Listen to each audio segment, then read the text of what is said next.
নমস্কার, বিপুল দে জয়মা ইউটিউব চ্যানেলে সবাইকে আর একবার স্বাগত। আর এই শারদের প্রাককালে আমাদের শারদীয়া দুর্গা উৎসব আর মাত্র 50 দিন বাকি রয়েছে। আমরা ইতিমধ্যেই আমারই বাড়ির পাশে একটি বিশেষ আকর্ষণ, এই 7 নম্বর গেট, অর্থাৎ এই অঞ্চলে 4-4টে দুর্গাপূজা হয়। তারই একটি ক্লাব, পল্লী উন্নয়ন সংঘ। সেই পল্লী উন্নয়ন সংঘের এবার 75 বছরের পা দিয়ে এবারে দুর্গাপূজার বিশেষ আকর্ষণ 108 মাতৃ প্রতিমা দর্শন। আপনারা এখানে কিভাবে আসবেন, পুজোর সময় কোথা দিয়ে এলে ভিড় এড়াতে পারবেন, সম্পূর্ণটা বলে দেব।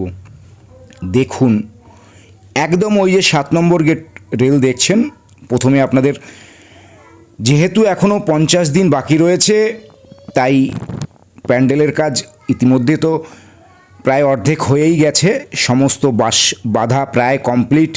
এরপরে বিভিন্ন আকার দেওয়া হবে। পুরো এই যে পল্লী উন্নয়ন সংঘের যে মাঠ, এই মাঠের পুরোটা জুড়ে প্যান্ডেল, 108টি প্রতিমা, এক দুটো নয়। চারিদিকে ঘুরিয়ে সমস্ত বিভিন্ন প্রতিমা থাকবে, বিভিন্ন মায়ের রূপ থাকবে। আর মাঝে এই সবুজ গালিচার মধ্যে একটি মণ্ডপের রূপ দেওয়া হয়েছে, সেখানে মূল প্রতিমা থাকবে। সেইটি এক ঝলক আপনাদের পুরো ঘুরিয়ে দেখাচ্ছি। দেখুন, সত্যি এই সবুজ গালিচা দেখে বা সবুজ এই ঘাস দেখে মন ভরে গেল। আর বিশাল এক মাঠের মধ্যে বিশাল এক প্যান্ডেল তারা তৈরি করছে একটি মন্দিরের আদলে। আর এই দিক থেকে সরাসরি আপনাদের ঢুকতে হবে। ঢুকে পুজোর সময় চারিদিকে ঘুরে ঘুরে আপনারা মাতৃ প্রতিমা দর্শন করবেন। চলুন, এটা তো দেখালাম প্যান্ডেলের প্রস্তুতি, যেখানে ঠাকুর তৈরি হচ্ছে সেই প্রস্তুতি না দেখালে এই সম্পূর্ণটাই অসমাপ্ত থেকে যাবে। ইতিমধ্যেই ঠাকুরের গায়ে মাটি পড়ে গেছে। দেখুন, থরে থরে বিভিন্ন মাতৃরূপ, প্রায় অর্ধেকের বেশি কাজ প্রায় শেষ হয়ে এসছে। বিভিন্ন যে রূপ রয়েছে মায়ের, 108টি রূপ, সেই রূপই এখানে তুলে ধরা হবে।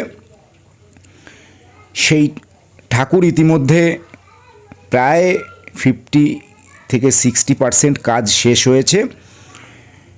সেইখানে আমরা নিয়ে এসেছি, আপনাদের দেখাবো। এখানে মায়ের কোনো রূপ বাকি থাকবে না। আমরা তো জানি মায়ের 108 রূপ, সেই প্রতিটি রূপ এখানে তুলে ধরা হবে।